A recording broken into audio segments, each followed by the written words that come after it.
assim como o doente. As diretivas para um evoluído podem estar nos antípodes das que estão para um evoluído. O primeiro é um ignorante que é preciso dirigir para formas de vida superior pelo medo do seu prejuízo, que é a única coisa que ele entende. O que é mais urgente é cortar-lhe as garras da fera, para que se torne um ser civilizado. Ele chegou há pouco no ambiente terrestre, subindo de mais baixos níveis biológicos. A finalidade de sua vida atual na Terra é se transformar de fera em homem. O problema é diferente no caso de um evoluído. Ele não subiu na Terra de um nível biológico inferior, mas nela desceu de um nível superior. O problema para ele não é o de se civilizar, mas de conseguir sobreviver no meio dos não civilizados.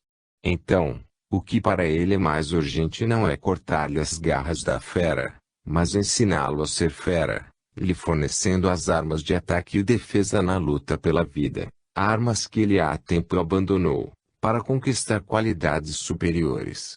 Então, a lição do psicanalista deveria neste caso ser completamente diferente. Ele deveria dirigir o evoluído, ensinando-lhe o que é mais necessário na Terra e que ele esqueceu, o que os evoluídos praticam, que é assim fácil e instintivo para eles, porque representa uma experiência recente ainda bem gravada no subconsciente, enquanto para o evoluído é uma experiência longínqua, há tempo superada, sepultada nas camadas inferiores do eu, que agora vive em outro nível de evolução.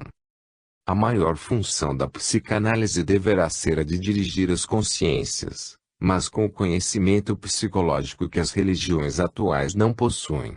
O psicanalista deverá, então, ser um educador, mas de alunos diferentes, a cada um dos quais deverá dispensar uma lição diferente, conforme a natureza de cada um.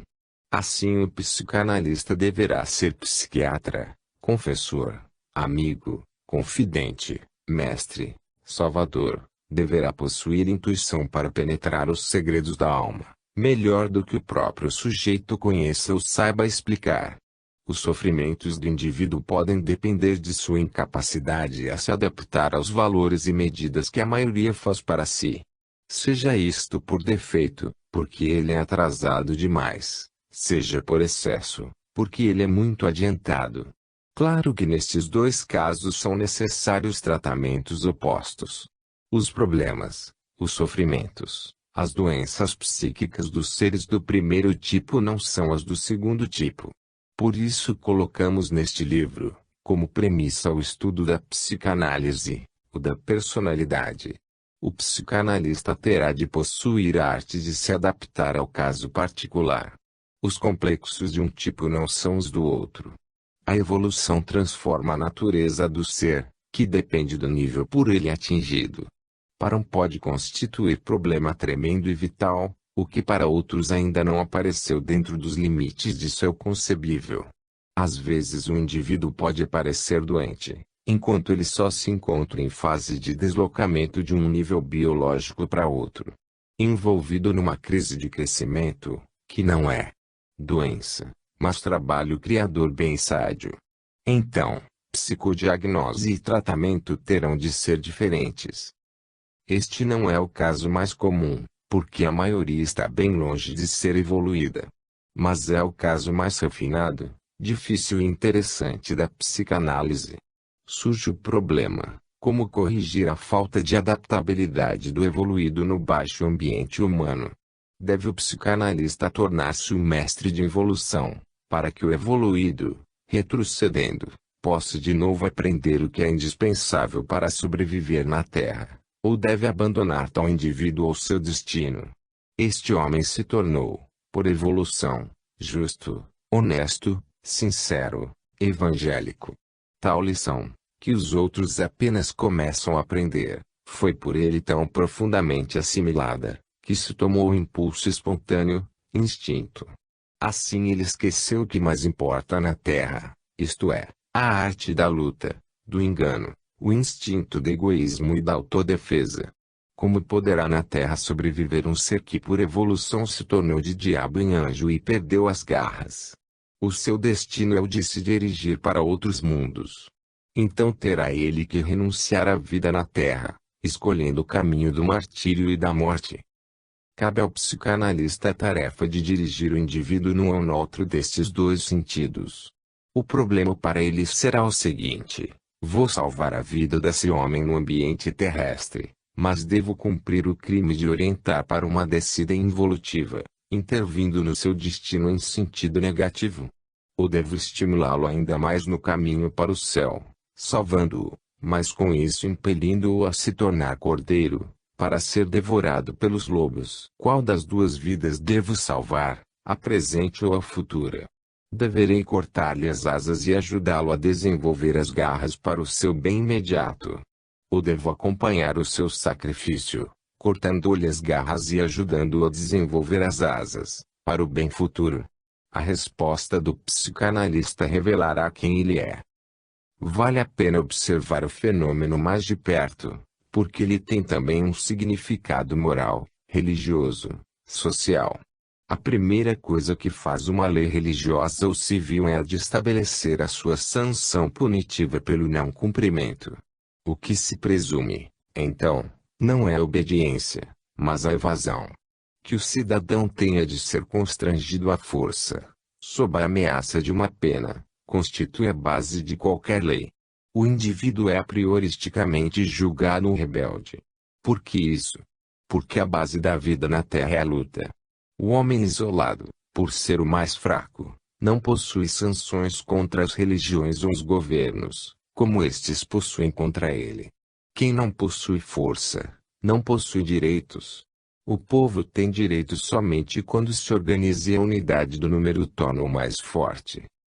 Em nosso mundo, autoridade e dependente são naturais inimigos. Os indivíduos, sendo os mais fracos, não possuindo a força, procuram evadir-se com o engano, que é a arma dos criados. Os primeiros lutam com a cadeia ou o inferno, os segundos com a astúcia.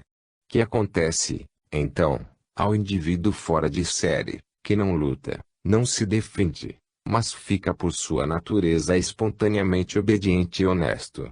Neste ponto pode aparecer o psicanalista, para estudar o fenômeno da honestidade como um complexo, descobrindo suas origens e praticando um tratamento. Por que complexo?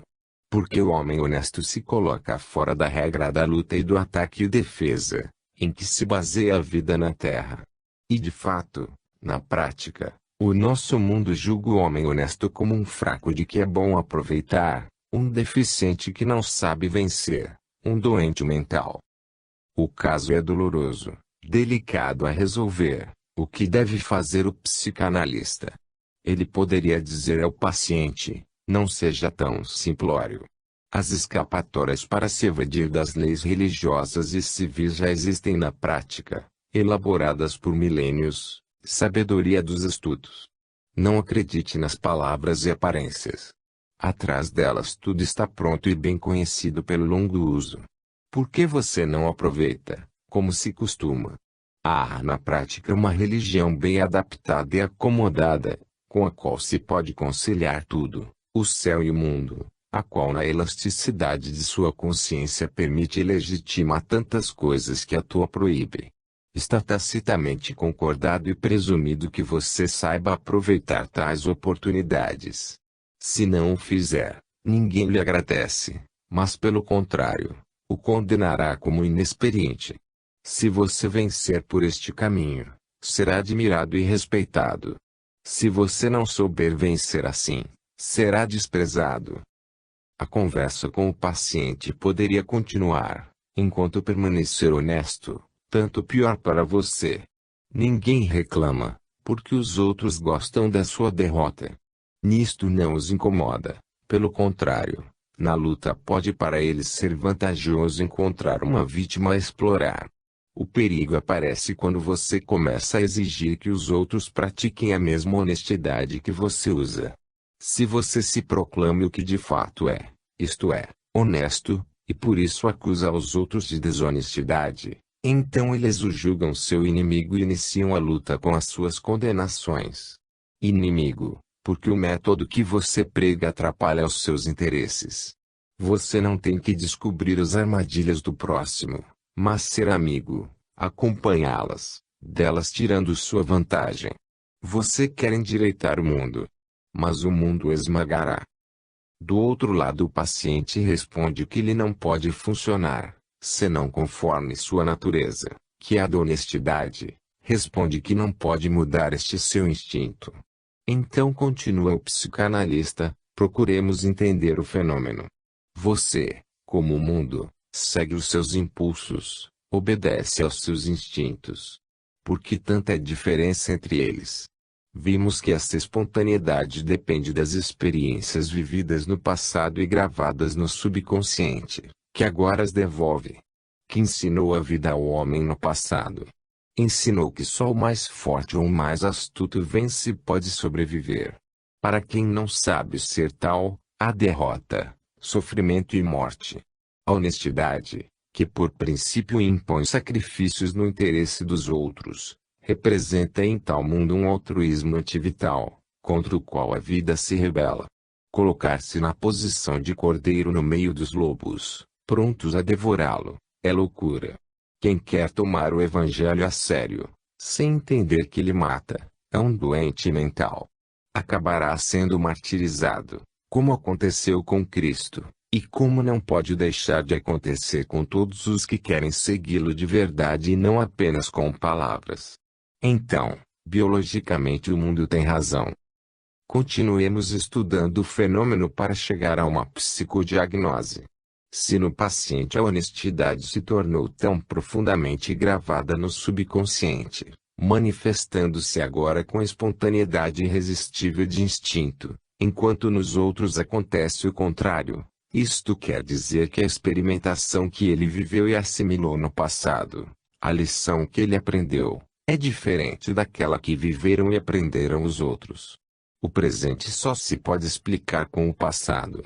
Então, perguntamos, o estado presente do paciente é a normalidade de doente, é um complexo a curar, ou é posição de inferioridade somente relativa ao mundo que o julga, mas não em sentido absoluto, em relação às leis da vida?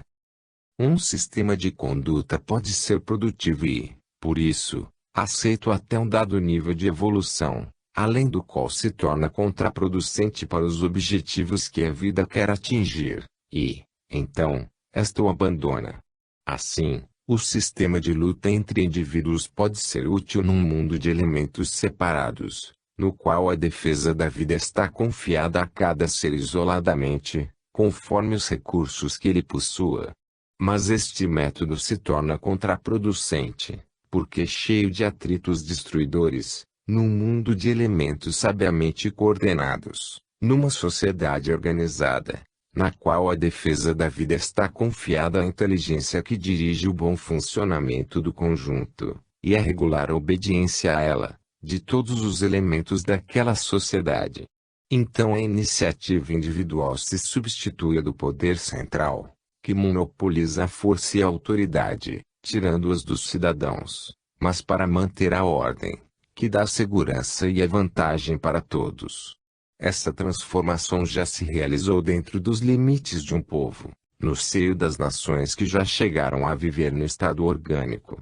Mas fora desses limites, nas relações entre nações, vigora ainda o método individualista dos elementos separados, o método contraproducente das rivalidades e da guerra.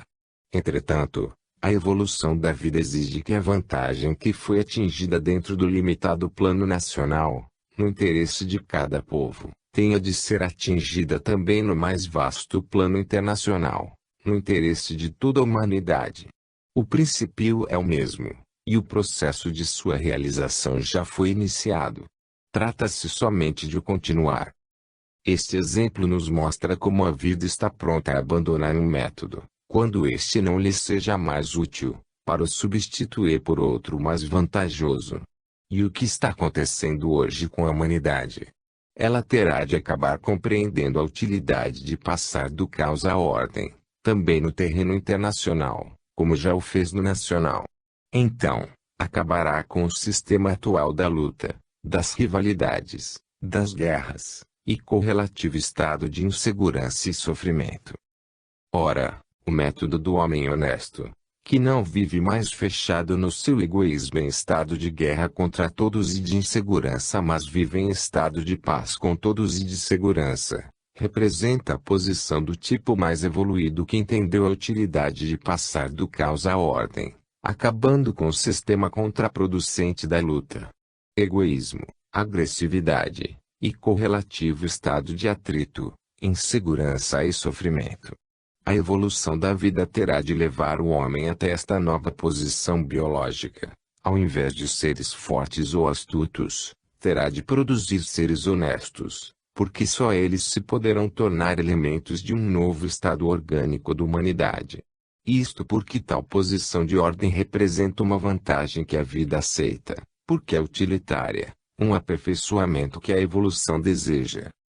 Podemos agora entender o que representa o biótipo de homem honesto relativamente às leis do nível biológico da humanidade. Tal biótipo representa uma antecipação da evolução, pertencendo, por isso, a um plano de vida mais adiantado, ao qual porém terão de chegar também os outros, a maioria humana que agora o condena, porque ela vive num outro nível de evolução. Neste ambiente ele se encontra como um desterrado, movido por impulsos que poucos compartilham, por instintos fora de série, que o deixam parecer um ser avulso da realidade, um inexperiente, um doente mental. Mas de fato ele assim parece, porque tal julgamento sai da forma mental de uma humanidade atrasada, porque o ponto de referência é a fase evolutiva de nosso mundo atual. O método do homem honesto representa o que será a vida do homem de amanhã. Então, a dele é somente posição de inferioridade relativamente à atrasada fase evolutiva de nossa humanidade atual. Mas em função da história desta, aquela é uma posição de superioridade. Um ser de grande inteligência e bondade é um desprezível inepto num mundo de feras. Não possuindo armas, base da vida, ele será devorado. Todavia representa o germe do futuro desenvolvimento da humanidade, a única esperança e meio que esta possui para sair da barbárie. Este biótipo representa o progresso. Se o mundo está contra ele, as forças da evolução estão a seu favor. Se a vida o repele nos seus níveis inferiores, aceita-o e glorifica-o nos superiores. Ela aceita os atuais métodos do mundo enquanto eles lhe são úteis, porque proporcionados ao ambiente, mas está pronta a repeli-los logo que, numa posição biológica diferente, eles se tornem prejudiciais. Então, será quando um homem desprezado triunfará. Esta é a análise do caso, como nos propusemos fazer, para chegar a uma psicodiagnose do que chamamos complexo de honestidade. Eis quais são os elementos que o psicanalista deveria levar em conta. Mas nesta altura temos de lhe oferecer a resposta a outra pergunta. Por que processo o indivíduo chegou ao seu estado de maior compreensão que o faz honesto, apesar de que isto lhe custe prejuízo imediato? E como tal forma mental tão profundamente se radicou nele, até se tornar impulso espontâneo, hábito, instinto? Que experiências pessoais levaram o indivíduo a esse amadurecimento? Esta é a parte que mais interessa ao psicanalista para o tratamento do caso. A inteligência da vida usa um método muito eficaz para educar, convencendo sem constrangimento, com todo o respeito pela liberdade do ser. A vida o deixa errar à vontade correndo atrás das suas miragens, deixa que ele obedeça aos seus impulsos, desabafando os seus instintos inferiores, que pela sua própria natureza estão condenados a se chocar contra a reação da lei e a se corrigirem automaticamente pela dor. É o próprio homem que, pela sua natureza, carrega a sua punição.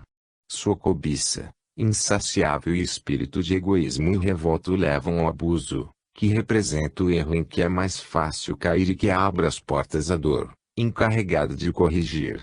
O homem, assim conhecedor das astúcias do mundo, mas ignorante das leis da vida, enquanto julga poder escapar-lhes, acaba ficando preso nelas, para tudo pagar. Eis como o homem pode chegar à honestidade, por ter experimentado as consequências dolorosas do abuso.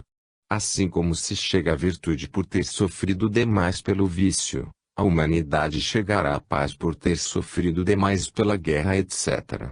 Neste caso, se leva consigo, gravada no seu subconsciente, uma experiência dolorosa, que lhe ensina a não mais cometer aquele erro.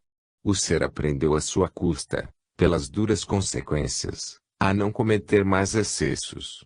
Eis como pode nascer o que chamamos de complexo de honestidade. O indivíduo aprendeu que o mal que ele fazia aos outros, acreditando com isto chegar à sua própria satisfação, o levou ao seu sofrimento. Ele se tornou honesto porque se queimou pela sua desonestidade. Uma complexa é uma queimadura do espírito, que não a esquece. Esta fase da punição do pecado representa o primeiro passo no caminho da subida para um nível de vida superior. O sofrimento mostra onde ocorreu o erro e convence a não cair mais nele. Começa assim a desenvolver-se a inteligência, até entender a vantagem de praticar métodos de vida mais adiantados, substituindo-os aos velhos. O indivíduo vai, assim, repetindo experiências cada vez mais completas, até o novo estilo de vida se tornar bem assimilado, os impulsos de honestidade espontâneos, a nova qualidade se torna instinto, como aconteceu com o evoluído. No fim não é mais a repulsa da lei que impele o ser a subir, mas é a própria atração da lei que recompensa quem progride no caminho do bem. Podemos agora chegar a estas conclusões. Não há dúvida de que destruir tal complexo de honestidade representa uma imediata vantagem para o indivíduo, porque ajuda sua adaptabilidade a um mundo, com o qual há inimizade recíproca, um estado de luta que um tratamento poderia afastar. O problema para o psicanalista é o seguinte: tal complexo deve ser curado, isto é, destruído, porque ele representa um defeito. Ou deve ser confirmado e aperfeiçoado porque ele representa um valor. Mas o defeito é só perante o mundo, enquanto o valor é perante a maior entre as leis da vida, a evolução. É lícito, para eliminar os choques com um mundo inferior, sacrificar valores superiores. Para atingir uma vantagem imediata, pode o médico intervir negativamente no processo evolutivo, paralisando-o, impulsionando o indivíduo a retroceder, com um prejuízo muito maior do que aquela vantagem imediata. Então o psicanalista não deveria lutar para eliminar o complexo, mas para o alimentar, aumentando a doença. E para fazer isto, ele deveria colocar-se contra o mundo, ao mesmo tempo condenando o seu paciente a derrotas e sofrimentos. A solução depende do médico, e sobretudo do paciente. Se este é verdadeiramente anjo, nunca se adaptará a tornar-se diabo, nunca aceitará um retrocesso involutivo, que para o ser representa a maior condenação. Ele nunca aceitará o mundo como é, mas procurará cada vez mais afastar-se dele, prosseguindo no seu caminho. Ele nunca renunciará ao seu direito de fazer parte de outras humanidades mais adiantadas. É preferível retroceder o ser e ficar depois condenado a vir no atual nível humano. Para o biótipo evoluído não há outro caminho. 8. A nova psicanálise. Explicamos nos capítulos precedentes que os instintos são automatismos adquiridos nas vidas precedentes e gravados no subconsciente, no qual o psicanalista pode ler, impresso, o que no passado foi vivido pelo indivíduo. E nesta experimentação por ele vivida, que se baseia o processo da construção da personalidade que o médico está observando. Vimos então que a ideia de pesquisa no terreno, que existe antes do nascimento físico, é fundamental em psicanálise, pesquisa sem a qual esta não pode entender o presente, que é consequência daquele passado, que representa a sua raiz. Eis, então, que uma das características mais importantes da nova psicanálise que aqui apresentamos é essa penetração no terreno pré-natal, a qual falta a clássica psicanálise atual. O tipo, que desta ciência que oferecemos, é mais completo, é integral, pelo fato de que procura reconstruir toda a história da personalidade, seguindo o processo de sua formação, levando em conta elementos que escapam à psicanálise hoje praticada. O subconsciente contém um mundo muito mais vasto do que o que ela julga, um imenso passado em que o eu viveu infinitas experiências, que constituem sua atual sabedoria inata, diferente para cada um, conforme o caminho por ele percorrido. Não há dúvida de que a parte da psicanálise que mais interessa na prática é a do tratamento das neuroses e complexos. Por isso o próprio Freud preferiu deixar de lado o aspecto filosófico e espiritual da psicanálise, o problema das causas longínquas, dirigindo-se para o seu lado prático, o do tratamento. E foi isto que tornou Freud popular. Acontece, porém, que também esse problema prático não pode ser resolvido sem se apoiar na base de uma teoria fundamental, de um sistema filosófico completo que tudo oriente no seio do funcionamento universal, sem o que qualquer ação será uma tentativa cega, porque carente dos seus princípios diretivos, que só o conhecimento do plano geral da vida pode oferecer.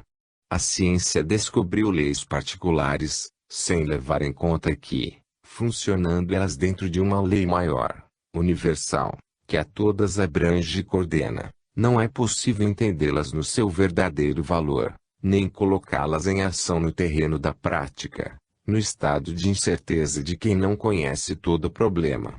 Como cada fenômeno menor se processa em função de fenômenos maiores, assim cada problema particular não pode ser resolvido, senão em função do conhecimento do problema universal e de sua solução. Assim, o problema de um tratamento certo das doenças psíquicas e espirituais não é solúvel senão em função da solução já atingida de outros problemas mais vastos, como do conhecimento da natureza da personalidade, da técnica de sua construção, da finalidade de tal processo evolutivo, da leitura do passado pré-natal, lendo no subconsciente, etc. Trata-se de curar um sofrimento.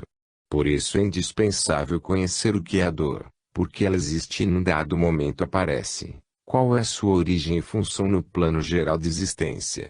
Uma verdadeira psicanálise, se quiser ser completa, deve abranger horizontes de amplitude bem maior que os atuais.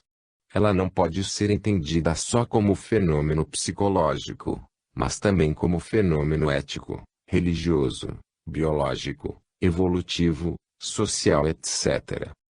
A originária psicanálise do professor Sigmund Freud recebeu sucessivas modificações e desenvolvimentos por Adler, Rank, Jung, Steckel, etc. Freud viu na personalidade humana, antes de tudo, o elemento sexo, aceitando seus impulsos como fator fundamental. Seu seguidor Jung respondeu que o cérebro não pode ser somente um apêndice das glândulas genitais. Assim, a concepção feminina da personalidade humana, baseada no instinto sexual, foi por Jung substituída pela concepção masculina baseada na vontade de domínio. Cada um dos dois cientistas viu um dos dois aspectos fundamentais e complementares do mesmo fenômeno, portanto, não se contradizendo, mas completando-se. A personalidade humana é um conjunto de dois elementos ou aspectos, macho e fêmea, isto é, espírito de luta, para a função biológica da conquista, e espírito de bondade e amor, para a função biológica da proteção e conservação. O primeiro impulso executa a tarefa da defesa para a afirmação e sobrevivência do indivíduo. O segundo impulso assegura a continuação da raça. Era inevitável que na psicanálise tivesse que aparecer e se revelar o fato da existência destas duas funções fundamentais da vida, assumindo as duas posições, a do macho e a da fêmea. Mas eis que o próprio Jung se encaminhou para uma concepção mais vasta referindo-se aos princípios gerais de uma lei superior. No seu livro, O Arquétipo é uma Presença Eterna, Jung explica o seguinte, que muitas neuroses do homem moderno nascem de ofensas que o consciente gerou nos arquétipos. Então, estes reagem do inconsciente, perturbando o equilíbrio psíquico do indivíduo. Atinge-se a cura, ajudando o doente a individuar os símbolos do seu próprio subconsciente. Eis antes de tudo que Jung admite, como nós, que a ação saía do consciente, mas faz isso sem explicar, como fizemos, que este fato representa a parte ativa do processo da construção do eu. A parte mais importante da afirmação de Jung é que as neuroses nascem de ofensas que o consciente gerou nos arquétipos. Isto corresponde ao nosso conceito de violação da ordem da lei de Deus, conceito que explicamos no livro, que é a de salvação. Corresponde também à nossa afirmação de que a desobediência a essa lei representa uma ofensa contra a qual ela reage, devolvendo ao violador na forma de dor, que neste caso é a desordem da neurose. Mas Jung não explica essa técnica do fenômeno. Também neste caso, porém, não pôde deixar de aparecer na psicanálise, de se revelar, o fato da existência de uma lei na qual se baseia a estrutura do universo e que dirige o seu funcionamento. Os arquétipos equivalem ao que chamamos os imutáveis princípios da lei. A reação surge àquele mundo que para o homem ignorante é o inconsciente, isto é, situado acima do seu conhecimento ou consciência, que representa a sua forma mental que contém toda a sua sabedoria, adquirida pela sua experiência passada no trabalho de construção do eu. O resultado da violação da lei é uma perturbação como reação, que altera o equilíbrio psíquico do indivíduo. O efeito é da mesma natureza da causa. A lei devolve ao ser, desobediente à ordem, o mesmo choque e desordem que este lançou contra ela, e que agora ricocheteia para trás e para cima do ofensor. Eis que nas doenças nervosas e psicopáticas se trata de um choque, como reação, de uma restituição do mal, da mesma violação e desequilíbrio que o indivíduo gerou dentro da lei e que assim ele gerou dentro de si mesmo. Esse impulso negativo, lançado em sentido anti-lei, que é também anti-vida, e que o ser no âmbito da sua liberdade movimentou em sentido errado, agora repercute nele e o fere no espírito. Já frisamos que um complexo é uma queimadura do espírito. Este fica magoado por tal choque de reação que, sendo de natureza negativa, produz uma doença no organismo mental, um trauma psíquico, uma ferida na alma, que dói naquele ponto, com todas as suas consequências cerebrais, nervosas e até físicas. Eis o que é uma neurose, psicose etc. Depois que a livre vontade do ser movimentou o primeiro impulso, todas as consequências, até esta última que é a doença, se desenvolvem automaticamente em forma determinística, fora da vontade e liberdade do indivíduo. É por isso que neuroses e complexos se manifestam como automatismos que estão fora do controle da consciência. É assim que Jung teve de aconselhar que a cura se atinja ajudando o doente a individuar os símbolos do seu próprio subconsciente. Porque isto é para chegar a deduzir, do conhecimento da natureza dos atuais impulsos do subconsciente, o conhecimento da natureza das causas que no passado determinaram a origem deles, observando agora o que, como consequência, surge do subconsciente, que se expressa por símbolos ou imagens, não por processos conscientes racionais. Dado que o tratamento tem de se dirigir, mais do que contra os efeitos, sobretudo contra as suas causas, para endireitá-las, neutralizando o mal na sua fonte, só agora que assim as conhecemos, podemos saber qual deve ser a solução. Então, deverá consistir em contrapor novos impulsos volitivos na direção certa, em sentido oposto, os quais assim podem corrigir os primeiros, lançados no passado em direção errada. Trata-se de dirigir a atividade do paciente, não mais em sentido negativo, contra a lei, para se arruinar, mas em sentido positivo, conforme a lei, para se salvar. Assim este novo caminho para se aproximar novamente da lei pode constituir o tratamento do velho caminho, que foi de afastamento dela. O novo processo, em obediência, pode curar o velho, que foi de revolta. Neste ponto, onde aparece uma terapia mais ampla e integral, Jung parou. A porta de uma psicanálise mais profunda estava aberta, mas ele não entrou. Não podia, porque não levando em conta as vidas precedentes. Lhe escapava toda possibilidade de pesquisa no terreno do passado pré-natal, que é o que mais interessa, porque é nele que se encontram as primeiras causas da doença, aquelas que o tratamento tem de corrigir, determinando no paciente impulsos opostos.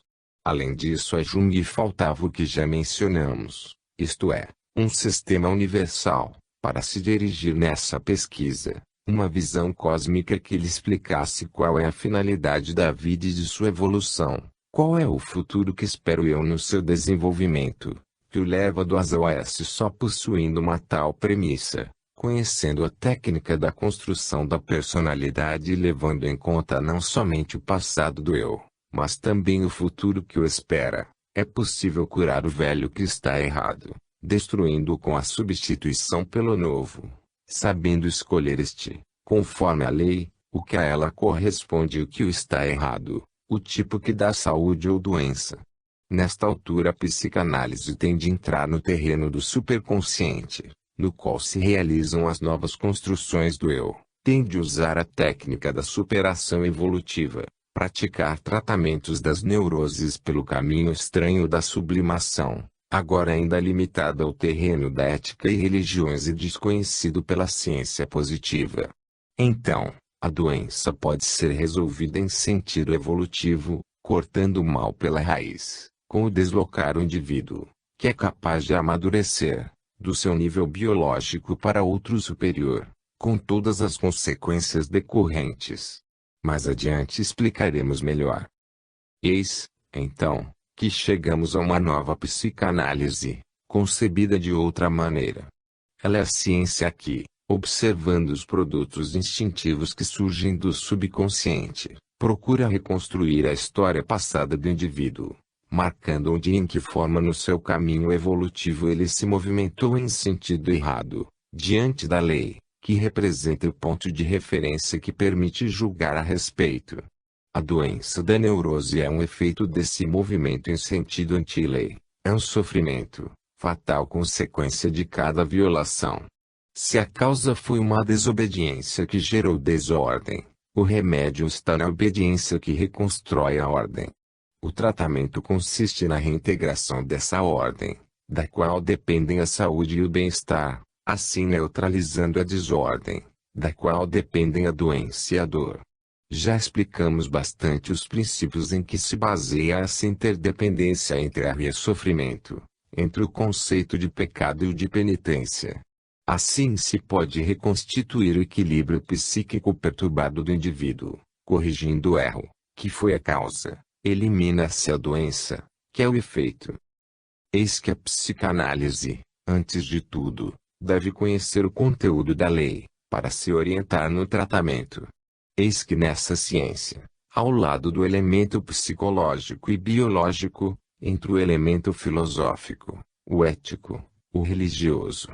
Já uma nova tendência revolucionária da medicina psicossomática sustenta que existe um liame entre distúrbios emotivos e distúrbios físicos. Eis então que a própria medicina, apoiando-se na psicanálise, procura entender por novos caminhos o significado da doença, afirmando que o indivíduo adoece porque naquele ponto houve uma culpa dele, pela qual se colocou numa posição errada, contra as leis da vida. Culpamos os micróbios, o regime, o ambiente, mas estes podem ser só as causas próximas, secundárias, enquanto as verdadeiras, as fundamentais, são mais longínquas e profundas. É verdade que a ciência poderia objetar que por esse caminho nos afastamos da realidade suscetível de observação direta e de controle experimental imediato. Mas é verdade também que a ciência que segue esse caminho positivo escapa em elementos que podem ter importância fundamental também a respeito da doença e seu tratamento, o que mais interessa à ciência. Muda assim o conceito de doença e o método de seu tratamento. Eis uma medicina que levaria em conta também o elemento moral e espiritual, tratando o ser humano não somente como organismo animal, senão também no seu aspecto completo, que é um conjunto físico e psíquico ao mesmo tempo. Pode-se, assim, chegar à conclusão de que a doença é o resultado de um deslocamento de forças mal dirigidas, de elementos que se colocaram fora do devido lugar. Se, então, a doença representa uma desordem, e pela sua natureza nos mostra qual foi o tipo particular e específico dessa desordem, eis que implicitamente ela nos indica qual deverá ser o tipo particular e específico de tratamento necessário para reconstruir naquele ponto a ordem violada. Ainda, mas para quem entendeu o conceito de doença perante a lei, isto é, em função dos princípios de equilíbrio, ou seja, de justiça, nos quais ela se baseia, pode-se então chegar também a esta conclusão: se a primeira causa de uma doença foi um impulso negativo, oposto, de desordem e desequilíbrio, um movimento contra as leis da vida, o que no plano ético se chama culpa, pecado, então a própria doença não somente representa, na forma de dor, como já demonstramos, a lógica consequência do erro, a justa e fatal reação compensadora da parte da lei, como constitui o pagamento da dívida, a devida penitência pela culpa, a necessária expiação, o corretivo do erro, o que é mais idôneo para reconstituir a ordem e o equilíbrio. Então a própria doença representa o tratamento da doença, que assim seria um mal como julga a ciência, mas tal só na hora da sua gênese pelo erro, mas que, na hora do amadurecimento atual do processo, seria um mal saudável, um curativo necessário. Então suprimi-lo, como faz a medicina, só como efeito, sem conhecer as causas para as eliminar, significa sufocar o natural descarregar-se do mau impulso, que assim fica comprimido. Porque impedido de se desabafar, constrangido a se concentrar até chegar a uma nova explosão, que lhe é indispensável, devido ao impulso equilibrante da lei. Isso muda os atuais conceitos de doença e seu tratamento. Se fecharmos esta válvula de segurança que é a doença, esta acabará explodindo de novo assim, procurando eliminar somente os efeitos, sem neutralizar suas causas, sem cortar na raiz o impulso que gera doenças, procurando suprimi-las à força, tratando apenas os últimos resultados que vemos, e ignorando suas origens longínquas. Com tal método acabaremos gerando sempre novas doenças. Isto, para a ciência positiva parece fantasia, fora da realidade, mas não é o que está acontecendo no mundo atual, no qual, ao lado de tantas descobertas e doenças vencidas, surgem sempre novas em forma diferente. E a ciência, como explica esse fato? As causas longínquas cabe à psicanálise descobrir, porque, na interdependência espírito-corpo, pode haver doenças físicas dependentes de causas psíquicas, da estrutura da personalidade, que o indivíduo construiu no seu longo passado eis, então, que para resolver um caso pode ser necessária, ao lado da diagnose do médico, a do psicanalista, porque o ser humano é uma unidade indivisível de dois polos, e uma doença orgânica não pode ser tratada artificialmente isolada, sem levar em conta a sua correspondente parte espiritual. A moral desta conversa é que o primeiro remédio é não ter merecido a doença com os nossos erros. Mas, uma vez que estes foram cometidos e, por isso, escritos em nosso destino com todas as suas consequências, não nos resta senão aprender, com o sofrimento, a lição, para não repeti-los mais. Então, a doença é uma experiência de salvação, em que se manifesta a sabedoria da vida para tirar o indivíduo do impasse em que ele, por ter errado, caiu. O homem recebe o mal que, na sua inconsciência, lançou contra si próprio, e que agora é obrigado a suportar. Mas no íntimo da doença a vida trabalha para o levar de novo à saúde.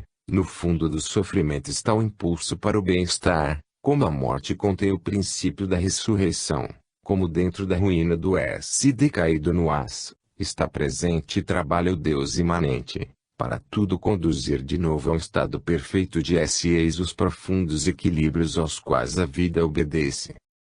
A conclusão deste parágrafo é que a doença não pode ser definitivamente eliminada senão pelo método da penitência e correlativa lição aprendida para não errar mais, transmitida ao subconsciente, que a retém para o futuro. Esta conclusão concorda com a do parágrafo precedente, que as neuroses podem ser tratadas como um método da obediência à lei e da sublimação, que corrige os velhos impulsos ensinando a praticar novos, os de um plano biológico superior.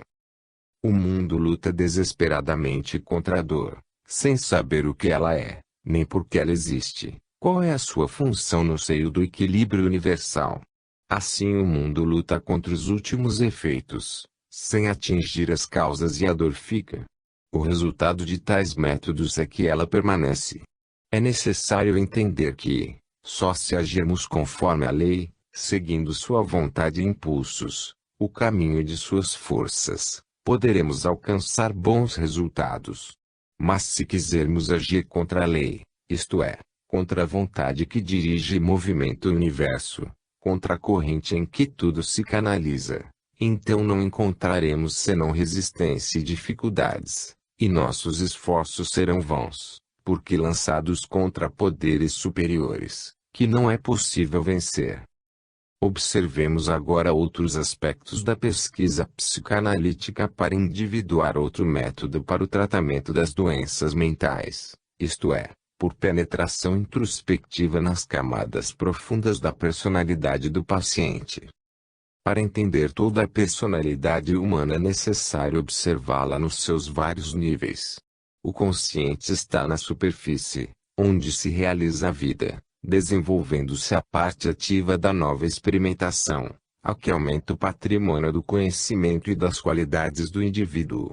Esta é uma zona em contínuo movimento feita de pequenos fatos sucessivos no tempo, encadeados uns aos outros, uma zona analítica, feita de pormenores exteriores, práticos e concretos, que constituem o que chamamos a realidade da vida. Nesta zona se realiza o novo trabalho de construção da personalidade, ao longo do caminho evolutivo. Debaixo desta zona, na qual o homem comum vive a sua vida de cada dia, há outras zonas, sobrepostas, situadas fora desse consciente, no inconsciente. A tarefa da psicanálise é a pesquisa nessa imensa parte de nós, que está submersa e escondida no subconsciente. Ela é fundamental no ser humano, sem que se tenha conhecimento dela, mas que existe, constituindo o âmago, sempre mais íntimo, no nosso eu. Aqui as tempestades sensórias da superfície se acalmam. O pensamento não é mais analítico, feito de pormenores exteriores, mas é vasto, interior, profundo, por visões de conjunto, não dirigido para a exploração do novo e construção do eu, mas para a assimilação e conservação do velho. Nessa zona temos camadas diferentes, uma debaixo da outra, cada vez mais profundas, as quais desce e, estratificando-se, se fixa o que foi vivido pelo consciente na superfície. Enquanto para se realizar no plano da vida prática, o homem tem que se projetar ativo e dinâmico para fora, no seu ambiente, para conhecer esse seu mundo interior. Ele tem que, ao contrário, se concentrar em si mesmo, em calma e silêncio, e escutando as vibrações sutis desse outro ambiente subterrâneo. A maioria vive somente da vida de superfície, que contém apenas uma parte dos valores do ser, escapando-lhe o restante num profundo mistério. Qual é a lógica desse comportamento? A projeção neste mundo exterior dos sentidos e da matéria é o resultado da queda, que é a descida do espírito na matéria, do S no As. É no terreno deste, isto é, na matéria, que o homem, no percurso do seu caminho evolutivo, está trabalhando para voltar ao S, isto é, ao espírito, reconstruindo-se, como tal, através da sua experiência exterior no seio da matéria, que agora é o seu reino. Por esse processo o homem vai acumulando nele o que, lutando no seio do As, vai reconquistando o S. Assim a experiência de cada vida deixa afundar debaixo da superfície uma nova camada acima das velhas. ao mesmo tempo ser transporta ao seu trabalho de conquista criadora para um nível mais alto, e a zona da experimentação ativa se levanta para um plano biológico mais adiantado, onde se repete o mesmo processo. E assim por diante. O homem que mais se encontra em nosso ambiente terrestre é o biótipo extrovertido, isto é, dirigido para fora, para o seu ambiente material, onde realiza a sua vida, enquanto é mais raro o biótipo introvertido, dirigido para dentro, para o seu mundo interior, onde realiza a sua vida. O primeiro representa o mundo evoluído da matéria, que gravita para o as. O segundo representa o mundo evoluído do espírito, que gravita para o S. Os dois estão nos antípodas, e um julga o outro em relação à sua posição. O primeiro avisa ao segundo que é perigoso perder contato com a realidade da matéria, esquecendo-se das férreas necessidades da luta pela vida. O segundo avisa o primeiro que é perigoso acreditar no mundo, que não é senão uma grande ilusão, ignorando as grandes verdades das quais a vida depende. Quem tem razão? O fato de quem vive apenas no nível da superfície, percebe somente os pormenores e as aparências, sabe resolver os pequenos problemas e vencer na luta de cada dia, mas está cercado de mistérios, desnorteado a respeito dos grandes problemas. Nos negócios a longo prazo faz erros que depois terá de pagar. E no fim a morte o pega desprevenido. Ele tem razão e vence, mas só relativamente ao seu mundo enquanto nele vive. Além disto, quase nada ele sabe e pode fazer. Pelo contrário, quem olha na profundeza, descobre, atrás das aparências exteriores, uma realidade interior mais profunda, atinge o conhecimento da sua verdadeira natureza e do seu destino numa visão de conjunto. Assim ele pode orientar-se a respeito dos grandes objetivos de sua vida, dirigindo-se inteligentemente por si próprio para os atingir, conforme vastos planos maiores, que ao outro tipo escapam completamente. Assim este é servo, enquanto o outro é dono do seu destino. Há resultados diferentes, com vantagens e desvantagens, em cada um dos dois casos. Um ser completo deveria saber realizar as duas formas de pesquisa. Mas é raro que isto possa acontecer. Assim cada um dos dois acaba vivendo o seu tipo de vida. A exterior, prática, compensada por sucessos imediatos, acabando com desejos insatisfeitos na desilusão e com a morte no desconhecido. 2. A vida interior, incompreendida no mundo, condenada por derrotas imediatas, desembocando com a morte numa continuação de vida, conhecida e prevista, na qual o indivíduo bem orientado realiza seus desejos. Também nas religiões a maioria pertence ao primeiro tipo. Mas tal religião aparecerá irreligiosa, ou falta de religião, ao homem do segundo tipo. Para os dois tipos os valores da vida são diferentes. O que vale para o primeiro são os recursos materiais. O que vale para o segundo são os recursos espirituais.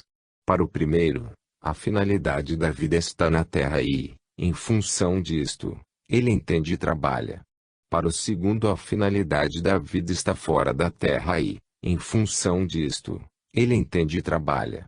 Para o segundo tipo, a maneira prática e interesseira do primeiro tipo de conceber as coisas espirituais representa uma profanação contínua, apesar de que este tipo esteja convencido de ser honesto e religioso. Ora, a função da psicanálise é de penetrar neste mundo interior do segundo tipo, ajudando o homem comum, do primeiro tipo, a descobrir o conteúdo de sua personalidade, ensinando-lhe a praticar pesquisas interiores profundas por introspeção, desvendando assim o mistério escondido fora do consciente, e com isso revelando o destino individual, em função dele orientando a conduta, até chegar ao tratamento das doenças, neuroses e complexos, que deste mundo interior dependem. Estes problemas são todos conexos e fazem parte do grande problema da personalidade humana, que é o problema central da psicanálise. As grandes descobertas da psicologia e parapsicologia do futuro nascerão desta análise que dessas mais secretas camadas interiores do eu. Esta nova ciência aparece hoje, porque agora os limites da mente humana estão se ampliando para novos horizontes, como resultado da evolução, o que exige um conhecimento mais profundo de nossa personalidade. A continuação da vida no tempo leva a um aumento progressivo de experiências e de conhecimento adquirido, a uma fatal acumulação em nós mesmos de um material que se torna sempre maior, de modo que não pode deixar de acabar explodindo para além dos velhos limites. Este é o resultado atual do amadurecimento biológico da raça humana. Por isso, hoje surgiu a psicanálise, ciência inconcebível nos séculos passados, que viviam satisfeitos na mais profunda ignorância dos problemas da personalidade humana. Então a conduta, as leis civis e religiosas, tudo era dirigido pelos impulsos instintivos do subconsciente e correlativo à forma mental, que representava a unidade de medida das verdades dominantes. Hoje, com o prevalecer cada dia mais do elemento psíquico em nossa cada vez mais complicada vida social, se torna cada vez mais necessário o conhecimento de nossa personalidade, com tudo o que ela contém e dela pode nascer. A prática de uma vida psicologicamente mais refinada exige a solução de problemas até agora desconhecidos, situados além da superfície das aparências. O homem começa a entender a vantagem de viver com maior conhecimento e inteligência. Neste ponto pode surgir uma dúvida, que é necessário esclarecer. Para a finalidade de orientar o indivíduo para uma vida melhor, dirigindo-o mais inteligentemente na sua conduta, que valor podem representar as profundas pesquisas interiores da psicanálise? Quando sabemos que o subconsciente não contém senão o nosso passado, isto é, a parte inferior do nosso ser, atrasada, evoluída, animal, hoje superada. Que vantagem poderemos tirar deste mergulho na parte pior de nossa personalidade? Por que, então, descer a estas camadas profundas, onde não se pode encontrar senão o que foi vivido nos níveis biológicos inferiores? É verdade que, por este caminho às avessas, poderíamos chegar até o fundo do as, isto é, da queda. Mas é verdade também que antes dele há toda a história da descida. Desde o seu ponto de partida, que foi o S. Esta história não foi destruída, apenas está latente, esquecida, sepultada na ignorância do ser. O período atual de evolução está contido nesta história, como segunda fase, oposta e complementar, do primeiro período, o evolutivo, do mesmo ciclo de ida e volta. O percurso evolutivo depende do precedente percurso involutivo, sem o qual não pode existir. A segunda parte do fenômeno não pode ser entendida senão como consequência da sua primeira parte. Sendo consequência, a evolução não pode existir sozinha, nem pode criar uma nova lei própria, mas só pode existir em função do precedente período de involução, isto é, só como reconstrução do que foi destruído pela queda, isto é, do S e do domínio da lei de Deus. Temos de entender bem essa afirmação, que a evolução não pode ser uma criação de coisa nova. É por isso que seu caminho já está marcado antes de ser percorrido, porque não se trata senão de passar através dele em sentido oposto, repetindo em subida o caminho que já foi percorrido em descida. É por isso que a evolução já possui o seu ponto de partida e de chegada, porque é um fenômeno contido na ordem da lei, da qual nada pode sair. É orientado com antecedência, nunca abandonado ao acaso, mas sujeito a princípios estabelecidos, que o dirigem para um seu telefinalismo evidente. Eis o mundo imenso que as profundas pesquisas interiores podem revelar. Além das camadas inferiores situadas no subconsciente, há esta grande história maior, de cujas profundezas o S continua enviando os seus apelos, para conduzir o ser à salvação no seu seio. Eis então que, se os impulsos piores, nos chegam dos baixos níveis da evolução, os melhores chegam desse passado muito mais longínquo, mas nem por isso morto. Ele está só adormecido, e com evolução, vai despertando e se reconstituindo. Eis, então, que esta observação introspectiva pode nos revelar toda a nossa história, com tudo o que ela contém, isto é, não somente nosso passado inferior, mas também o nosso mais longínquo passado superior, do qual decaímos. Eis que essa introspeção pode nos revelar também o que no plano geral da evolução está potencialmente